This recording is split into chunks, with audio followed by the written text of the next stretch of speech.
Welcome, dear students. I'm so glad to see you all here. Let's learn, explore, and enjoy this journey together. अस्सलामुअलैकुम dear students. सबसे पहले हम diary देख लेते हैं। Lecture 1 है हमारा English as chapter number 3 page number 53। आज इसकी रीडिंग कंप्लीट हो जाएगी। उर्दू अलीफ है, उसके बाद सबक नंबर 10। इसका आज हमने बुक वर्क करना है जो कि सी वर्क प्लस लर्न है। उर्दू बी में आपने दरख्वास्त करनी है फ़ीस माफ़ी की। इसका होमवर्क करना है, आपने प्यारी प्यारी फॉर्मेशन में उसको याद करना है। साइंस में चैप्टर नंबर 6 के हम क्वेश्चन आंसर कर रहे थे, पहले 2 हमने कर लिए थे। आज क्वेश्चन नंबर 3 और 4 करेंगे सी वर्क प्लस लर्न में। जियोग्राफी की हमारी रीडिंग कंप्लीट हो गई थी, वर्ड्स मीनिंग भी हो गए थे हमारे। आज हमने चैप्टर नंबर 6 के ही क्वेश्चन आंसर करने हैं। आर्ट में आपने एक प्यारा सा रेनी डे का थीम बनाना है जो कि आपके साथ शेयर भी किया जाएगा। लास्ट लेक्चर है तर्जमतुल कुरान का, जिसमें आपने आयतुल कुर्सी बहुत अच्छे तरीके से याद करनी है। डायरी नोट कर लें।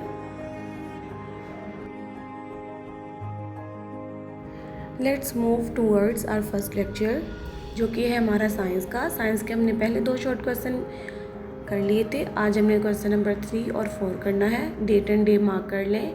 क्वेश्चन नंबर 3 है हमारा, why do solid covalent compounds have low melting points. हमने रीडिंग में पढ़ा था कि जो सॉलिड कोवलेंट कंपाउंड्स होते हैं उनका जो मेल्टिंग पॉइंट है वो कम होता है। चलें रीज़न देख लेते हैं। Solid covalent compounds have low melting and boiling points. उनके मेल्टिंग और बॉइलिंग पॉइंट लो होते हैं। किस वजह से? Due to weak forces between them, क्योंकि उनके दरमियान जो फोर्सेस होती हैं वो वीक होती हैं। उसके बाद है क्वेश्चन नंबर 4 हमारे पास, explain why ionic compounds are formed when metal but covalent compounds are formed when two non metal bond together. कि आयनिक कंपाउंड्स हैं वो 2 मेटल और कोवलेंट के दरमियान बनता है, जबकि कोवलेंट कंपाउंड किसके दरमियान बनता है? नॉन मेटल, जब आपस में बॉन्ड बनाते हैं। तो इसकी हम जो है वो रीज़न देख लेते हैं नेक्स्ट पेज पे। पहले है हमारे पास ionic compounds. Ionic compounds are formed when metal bonds with non metal. जब एक मेटल नॉन मेटल के साथ बॉन्ड बनाता है तो आयनिक बॉन्ड बनती है। Because metal easily loss electrons, क्योंकि मेटल है वो अपना इलेक्ट्रॉन इजीली डोनेट कर देते हैं। And non metals are ready to gain, और जो नॉन मेटल होते हैं वो इजीली जो है इलेक्ट्रॉन गेन कर लेते हैं। ठीक है। उसके बाद है नॉन मेटल्स। नॉन मेटल यानी कि covalent compound. Covalent compounds are formed with non metals because they have electron, because they share electrons with each other. हमने पढ़ा था कि जो कोवलेंट कंपाउंड्स होते हैं वो कैसे बनते हैं, जबकि एटम्स जो हैं वो आपस में इलेक्ट्रॉन शेयर करेंगे। तो जो नॉन मेटल्स होते हैं उनके जो एटम्स होते हैं वो इजीली इलेक्ट्रॉन शेयर करते हैं। वो ऐसा नहीं करते कि किसी को दे दिया या किसी से ले लिया, ठीक है, या शेयर कर दिया। इसमें सिर्फ होती है इलेक्ट्रॉन की शेयरिंग। तो इस वजह से नॉन मेटल्स में सिर्फ कोवलेंट बॉन्ड बनती है। प्यारी प्यारी फॉर्मेशन में ये काम नोट कर लें, और अगर किसी चीज़ की समझ नहीं आए तो आप कमेंट सेक्शन में पूछ सकते हैं। उसके बाद हम आर्ट का काम देख लेते हैं। जैसे ये प्यारा सा रेनी डे बना हुआ है, सेम इसी तरह आपने एक प्यारा सा रेनी डे बनाना है, और ये बना के आपने जो पिक्चर है वो शेयर करनी है। कमेंट सेक्शन में भी कर सकते हैं, ग्रुप में भी कर सकते हैं। उसके बाद है हमारा 3rd लेक्चर जो कि है जियोग्राफी का। इसमें आज हमने क्वेश्चन आंसर करने हैं, शॉर्ट क्वेश्चन हैं। डेट एंड डे मार्क कर लें, पेज रेडी कर लें। क्वेश्चन नंबर 1 है, what are the factors that affect ocean life. हमने पढ़ा था 3 फैक्टर्स होते हैं जो कि ओशन लाइफ को अफेक्ट करते हैं। Ocean life is affected by several factors. 3 का जिक्र किया गया था। पहला क्या है? अमाउंट ऑफ सनलाइट, कि सूरज की रोशनी जो पानी पर पड़ती है वो अफेक्ट करती है। ऊपर वाली सतह में सूरज की रोशनी ज़्यादा होती है, नीचे है जो कम होती है। टेम्परेचर, जहाँ पे सूरज की रोशनी ज़्यादा होगी वहाँ पे टेम्परेचर भी ज़्यादा होगा। तो सूरज की रोशनी ऊपर वाले एरिया में ज़्यादा होती है तो ऑब्वियसली वहाँ पे टेम्परेचर भी ज़्यादा होगा। जहाँ पे सूरज की रोशनी कम होगी वहाँ पे टेम्परेचर भी कम होगा। नंबर 3 एंड लास्ट फैक्टर था हमारे पास वाटर प्रेशर। हमने देखा था कि जैसे जैसे हम समंदर की गहराई में जाएंगे वाटर प्रेशर जो है वो कम होता जाएगा। ठीक है, इसको आप नोट कर लें। उसके बाद है question number 2, name 3 kinds of ocean life. हमने 3 तरह की ओशन लाइफ जो थी ना उनको डिस्कस किया था अपने चैप्टर में। तो आप इस क्वेश्चन में आपने सिर्फ उनके नाम लिखने हैं, उनके बारे में डिटेल नहीं लिखनी। तो चलें हम नेक्स्ट पेज पे इसका आंसर देख लेते हैं। They are classified into 3 major groups. 3 major groups में किया गया था क्लासीफाई। पहला क्या है, प्लैंकटन जो कि लार्जेस्ट ओशन लाइफ है। उसके बाद है नेक्टोन, ये वो वाली ओशन लाइफ है जो कि स्विम कर सकते हैं। Last one is the benthos. Benthos के बारे में हमने पढ़ा था कि ये खुद को जो ओशन फ्लोर है उसके साथ अटैच कर लेते हैं, इस तरह ये सर्वाइव कर जाते हैं। क्वेश्चन नंबर 3 है which is the largest group of animal and plant in the ocean. Largest group कौन सा है, तो जैसे कि अभी मैंने पिछले क्वेश्चन में भी आपको बताया, the largest group of animal plant is plankton. ठीक है, उसके बाद है प्लैंकटन फ्लोट्स एट और near the surface of the ocean, कि ये सरफेस पर या सरफेस के करीब जो है वो फ्लोट करते हैं यानी कि तैरते हैं।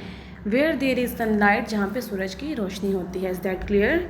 लास्ट क्वेश्चन है हमारा question number 4, what form of ocean life can swim, कि कौन सी ओशन लाइफ है वो जो कि स्विम कर सकती है। तो सेकंड फॉर्म हमने पढ़ी थी नेक्टोन, इसके बारे में हमने पढ़ा था कि ये स्विम कर सकते हैं और जहाँ पे फेवरेबल कंडीशन हो ये स्विम करके वहाँ पे चले जाते हैं। तो आंसर देख लेते हैं। Nekton is a form of ocean life that can swim.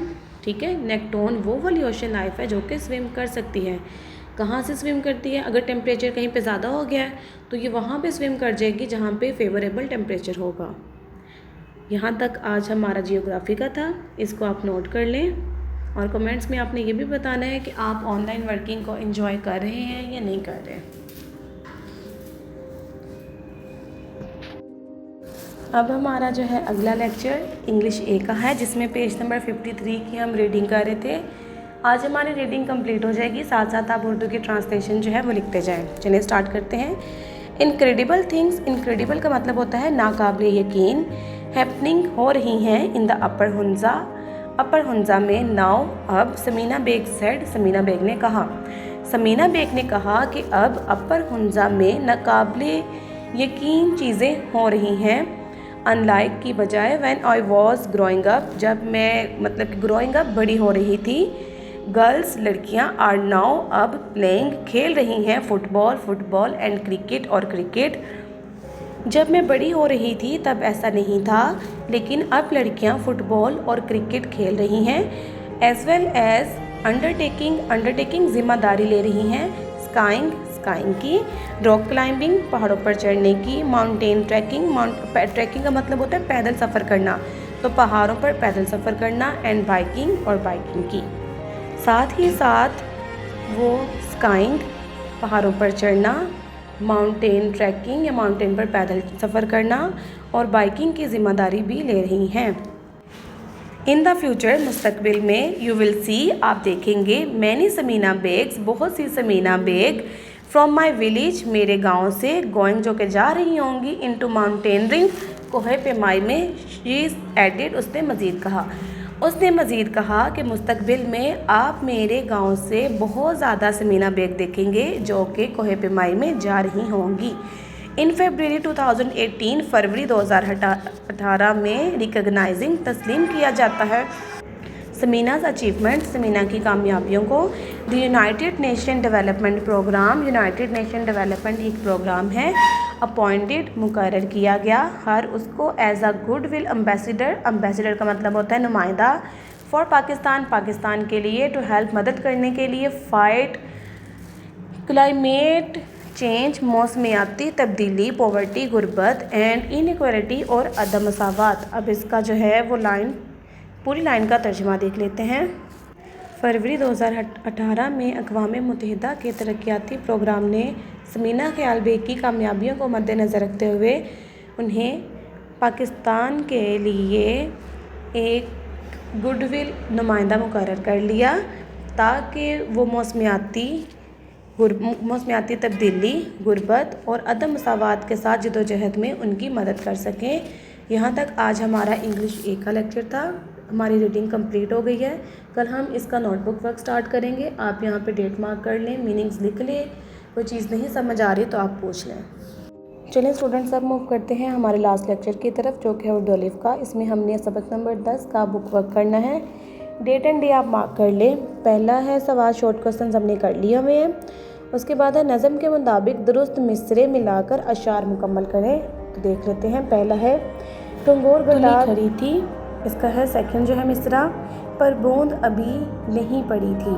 Third वाला है, फर्स्ट को थर्ड के साथ मैच करते हैं। उसके बाद है किस बरते पे मैं करूं दलेरी, मैं कौन हूं क्या बिसात मेरी। नंबर 3 है बोला ललकार कर के आओ, मेरे पीछे कदम बढ़ाओ, मिलकर जो करोगे जान फिशानी, मैदान पर फेर दोगे पानी, देखी जुरत जो इस सुखी की, दो चार ने और पैरवी की, पानी पानी हुआ बयाबां, सिराब हुए चमन खयाबां, ए साहिबो कौम की खबर लो, कतरों का सा इत्तफाक कर लो। उसके बाद आपने स्केल के साथ लाइंस लगानी है। नंबर 3 है नज़म के मुताबिक मिसरा मुकम्मल करें। ना चीज़ हूँ मैं गरीब कतरा, बे है सिराब हुए चमन खयाबां, एक कतरा था बड़ा दिलावर, मतलब कि दिलेर था, डालो मुर्दा ज़मीन में जान, लास्ट वन है फिर एक के बाद एक लपका। इसको आप नोट कर लें और डेट मार्क करना नहीं भूलिएगा। उसके बाद डियर स्टूडेंट्स हम मूव करते हैं अपने लास्ट पेज की तरफ। इसमें अल्फाज जुमले हैं आपके। पहला है ना चीज़ हूँ मैं गरीब कतरा। उसके बाद है ख़तरा, हर कतरे के दिल में था ख़तरा। थर्ड वन सखावत इंसान के किरदार को खूबसूरत बना देती है। उसके बाद है दलेरी इनको मुश्किल हालात में भी हिम्मत देती है। सेकंड लास्ट है जांफिशानी, मैंने इम्तहान में बड़ी जांफिशानी से मेहनत की है। लास्ट वन है शुजाअत, सिपाही ने मैदान में बेमिसाल शुजाअत दिखाई। यहाँ तक आज के डेट मार्क कर लें। अल्लाह हाफिज़।